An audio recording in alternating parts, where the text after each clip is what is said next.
All right, prediction video time. We got the New Orleans Saints traveling to Ford Field to take on the Detroit Lions, Week 4 of the National Football League. And there really ain't even a lot of good games on Week 4, to be honest. I think the game of the week is the Bills taking on the Raiders, personally.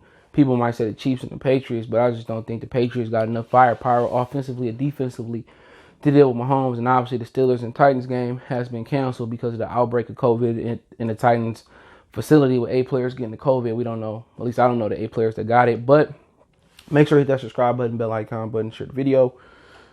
So let's talk about the injury report. 3 guys did not practice for the Saints today. Jared Cook, I think he's dealing with a groin. Andrews Pete, they tackle and guard, he's dealing with an ankle. And Janoris Jenkins is dealing with an illness. Michael Thomas did practice in limited capacity today. Marcus Davenport did practice as well. He's dealing with an elbow. Defensive tackle they missing. Linebacker they missing as well. So they missing a couple people up front. We'll see come game time who plays and who don't play. Then you looking at the Lions. The only person that didn't practice was C.J. Moore, but Desmond Trufant was limited, and Deshaun Hand ended up on a injured list with a chest injury issue, but he did practice. But we pretty much done with Hand.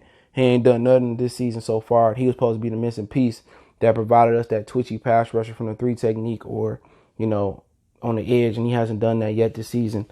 I'm kind of losing hope, but hopefully he heat up at some point in time. It's looking like his rookie season was an anomaly, and it's something that won't repeat itself ever again in the Lions uniform. But when you look at the New Orleans Saints coming in here, obviously look at Drew Brees. He's a declining quarterback with a noodle for an arm. You look at Kamara and Michael Thomas play. Those are 2 guys you're looking at, and they really got more deadlier. If it's a miracle that Jared Cook played with a groin, he makes them deadlier. Emmanuel Sanders makes them deadlier, and he's starting to build that rapport with Drew Brees. I think Brees threw his first touchdown to Sanders last week versus the Packers.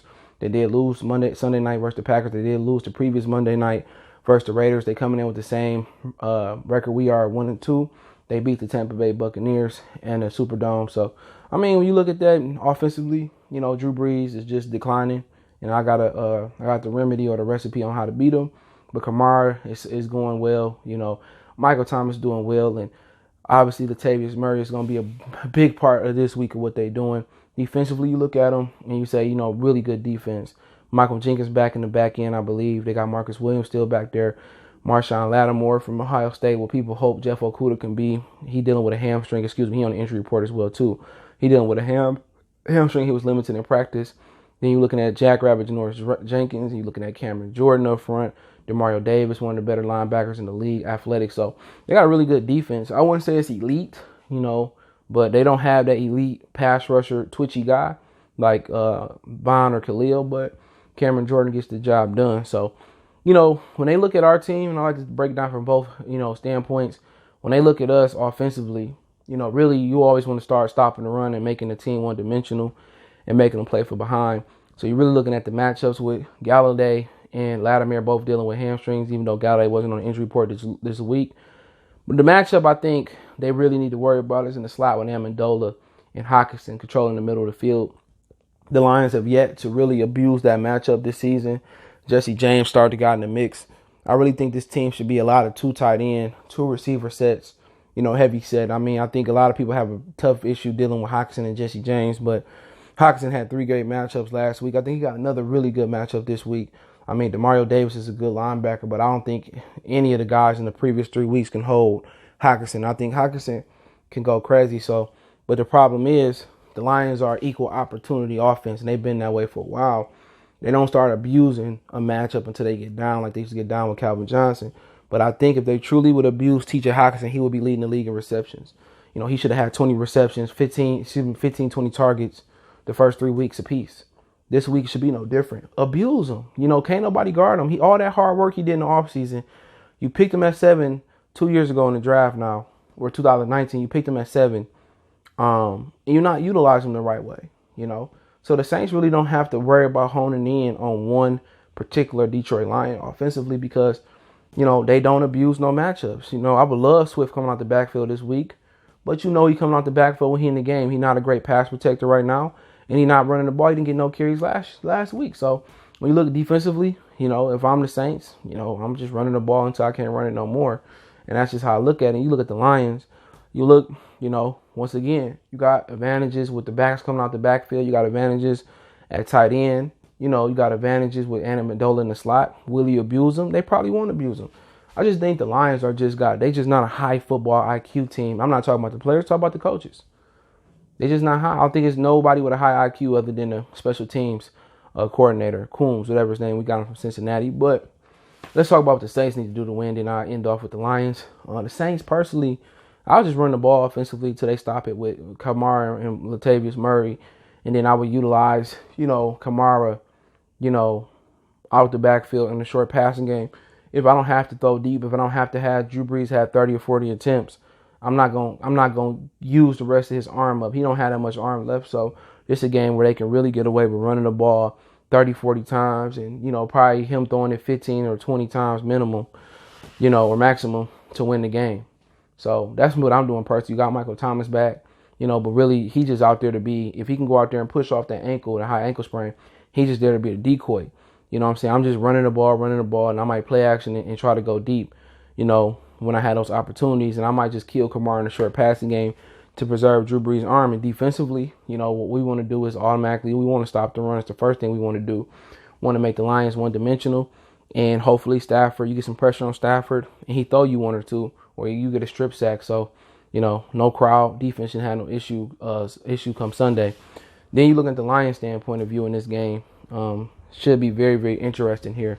You're looking at defense. Well, let's start off defensively. You got to have a plan for Kamara. I think you look at that Super Bowl with the Patriots and the Rams many, many years ago now. I was a kid then, or a teenager. And look how they treated Marshall Faulk. When Marshall Faulk came out that backfield, they hit him. So every time Kamara come out that backfield, I want somebody to have a hat on them.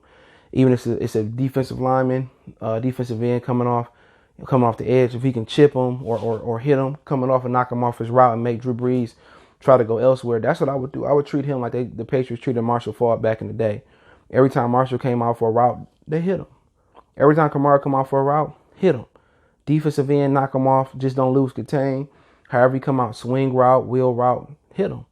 And make Drew Brees go back and look at another receiver. You know what I'm saying? We're not going to let him get no 13 receptions this week. We shouldn't. Chip him, hit him, bang him. Every time he come out, bang him, hold him. Knock him down. It's legal. Not holding him, but knock him down, come out the back. It's illegal. And they got to stop the run this week. Somebody got to step up. You stop the run. You jam him come out the backfield, hit him, and then make Drew Brees beat you somewhere else. Hopefully Michael Thomas ain't 100%. That would be my game plan. And also, I would tell all my receivers to shade on the inside. I'm making Drew Brees throw the corner routes. I'm making him throw the nines, the comebacks. I'm making him throw the out routes. I'm making him throw all the hard routes that you need arm and timing. He don't have enough arm to consistently throw out routes and comeback routes if you play the right coverage. Make him play a little bit more zone. I think the Lions should play a little bit more zone. Make him squeeze in the tight windows. He got accuracy. He can anticipate windows, but the zip ain't there. So if they get some pressure to move him off his platform where, he can't get his full body weight behind that ball, that ball can come a couple milliseconds late. Be opportunity for you to make a play on the ball. So that's just how I'm looking at it defensively. Make them shade all his receivers and tight ends to the inside. Make them throw outside the hashes. Make them throw deep down the field. And if he hit the passes deep down the field, you shake his hand and you tell him a good fucking game. But I'm playing the statistics. He don't got arm. His arm dead. So if I can take away that short pass and shit and make him go down the field and throw outside the hashes, I think I'm feeling confident that he might give me one.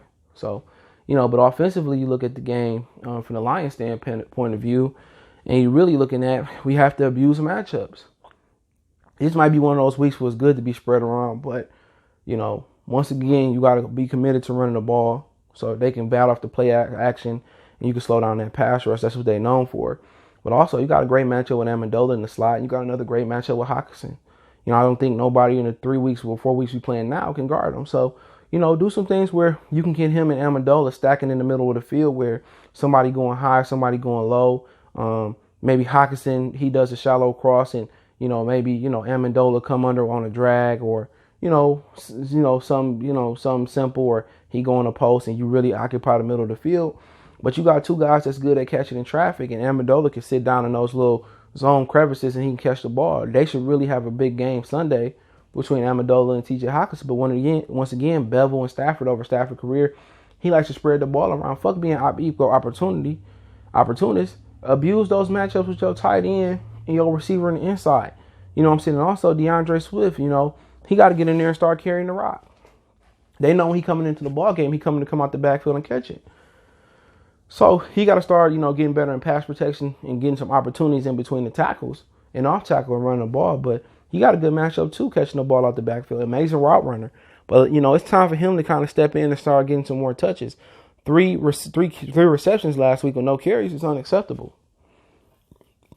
But also, you looking at the big matchup out there with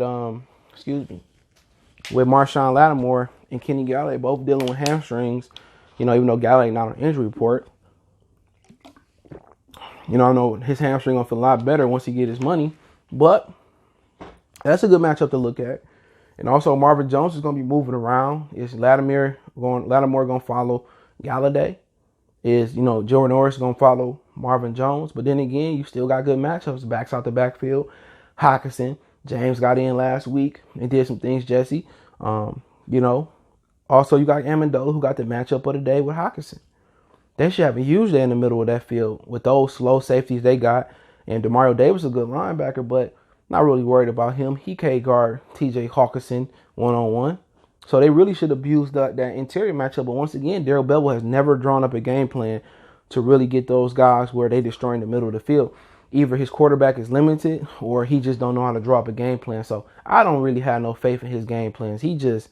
I don't know if it's the quarterback or he just don't know how to draw up a game plan. But they want to get everybody to football. Fuck that. The good teams like the New Orleans Saints, they don't spoon feed Alvin Kamara or Michael Thomas. They give him the whole load. You show me you can stop him, and most teams can't stop him. And if you can stop him, then we go to Cook. Then we go to Emmanuel Sanders. Then we do something different, but they abuse a good matchup. And that's what the great teams do. Look at the New England Patriots with or without Tom Brady or with Cam. Or without Cam. They abuse Julian Edelman, Wes Walker, Aaron Hernandez, Gronkowski. They abuse that matchup until you prove that you can stop it. And once you give it extra attention, then everybody else gets involved. You know what I'm saying? Look at the 49ers. If you can't stop their run, they ain't going to do shit different. Once you start committing 9 in the box, then they play action last year and go over your head. See, that equal opportunity, it do work for the Kansas City Chiefs where, he get out there and he spread and he throw the football around everybody. It's just that he got so many dynamic weapons. He's a great quarterback. Russell, he spread out a little bit, but the great teams abuse a matchup, and that's how they sustain, years of being dominant. So, that should be the offensive game plan. Obviously, you got to get Peterson the ball and run the ball, but I think starting to drop Peterson carries and give him to Swift. It should be a Swift and Peterson backfield, and I think Kerryon Johnson probably need to get out there. And defensively, like I said, squeeze on the outside, make Drew Brees throw them tight, them throws outside the hashes, and see if he can beat them. But Sunday, tough game at Ford Field, tough matchup. Racist Hall of Fame quarterback Drew Brees. I hope somebody knock him out the game. I ain't forgot. Black people forget quicker than they forgive. So I ain't forgot. So hopefully one of these boys knock him out the game. I can make them a donation, or today, organization or whatever. If they want the cat, I send some money. Hopefully somebody knock Drew Brees clean out the game. I'm hoping so. Hopefully he don't play another down in the foot in the NFL and all that weak old stuff that he said. I ain't forgot it. I ain't forgot all that weak stuff that he wrote down and I didn't know. No, you knew. You grew up during the Rodney King riots. These people want to act like, oh, I didn't know. No, you knew. You're a good old boy with Trump. So I'm not knocking you. But that whole thing about come on, I ain't forgot it. So hopefully somebody go out there and they decapitate him and they retire him. But to be honest, I got the Saints winning this game. I got to be objective. I was wrong last week. The Lions did get it done. I got the Saints winning this game 38-20. I think we go into the bye with a loss. I think their defense is solid. I think with Michael Thomas coming back, I just think they have no answer for the run game. They have no answer for Kamara out the backfield, maybe Collins. And I think defensively, they get after it. And we played them last time, I think, in New Orleans. It was a high-scoring game. So I just think they're going to hang up 38-20. I just don't think the Lions offense can hang Jermaine with the Saints, and hopefully I'm wrong. I was hoping I was wrong last week with the Arizona Cardinals, and I'm wrong. But if we can go into the bye 2-2, I mean, that'd be great. But a lot of people want Bob Quinn and Matt Patricia fired because they don't think they can sustain success. They think the Lions will win games they're not supposed to here and there, and they finish 6-10, 7-9. And, you know, Sheila said that's good enough. So let me know what you guys think, who you got winning in the comment section. Let me know that. Don't forget you can follow us on Facebook, Instagram, Twitter. Reach out if you got business question, inquiry, sponsorship, video requests. Keep sharing the videos. Don't forget you can check out my other channel as well. It's a good way to donate. Goodfellas Sports TV right here on YouTube for more sports, music, news, and entertainment. Just did my NFL week 3 and week 3 wrap up and week 4 preview. Want to make a donation? Cash App is CJ Good 313. PayPal link in the description. Appreciate the love, support. Let me know what you guys think. And don't forget to check out our Detroit Lions prediction list. One time for the one time we good.